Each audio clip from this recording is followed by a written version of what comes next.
Lamb, not at Cowboys OTAs. He's awaiting a new deal, and Dallas has a couple people to pay at this point, including Micah Parsons. He's not at OTAs either.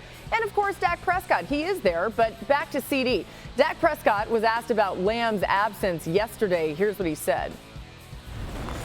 In a sense, it's okay that he's not here. That's a big-time player, and he's training. We know what he's doing. We know that he's fine. I've thrown with him a couple of times. I think last time he asked me, I said no, and he's ready to go. He looks like CeeDee Lamb. So the fact these young guys can get in here, they can hear everything, they can communicate, they can understand what I want on routes will be big, and we're going to need some of those guys.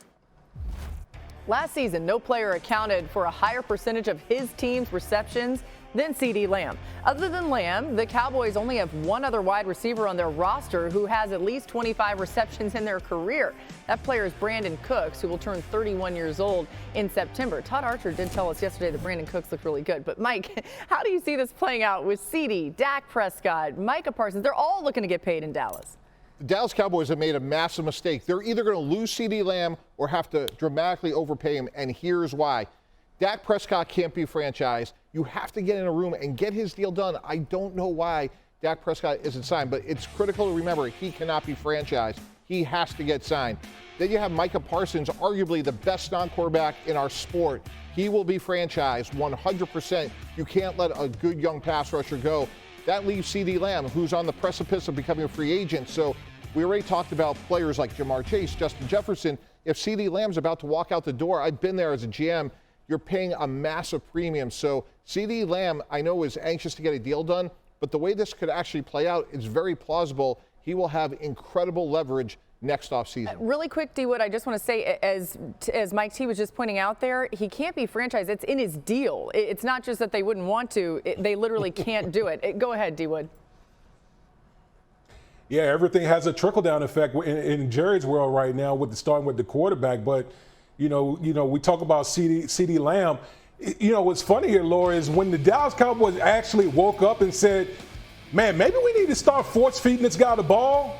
Like that's when it really took off for this Dallas Cowboys offense and CeeDee Lamb.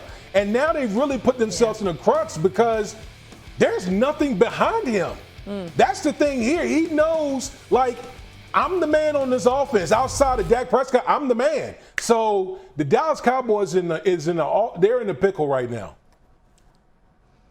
Yeah, what you guys have alluded to, the fact that they've let these things drag on to the point where their star players now have all this leverage and other deals are getting signed and the dollar price tags are only going up. To me, that's by far the worst mistake the Cowboys have made this offseason, much more so than not signing free agents. I know that's been frustrating for Cowboys fans. This, to me, is much more of an unforced error.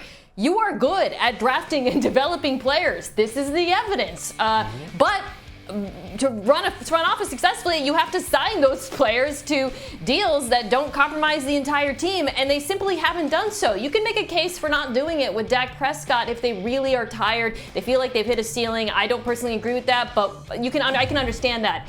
I do not see a case for not getting a deal done by now with CeeDee Lamb. It makes no sense. He was on my first team All-Pro list. You guys have talked about the lack of depth behind him. There is no logic to this. And if I was a Cowboys fan, I would be very, very nervous about it.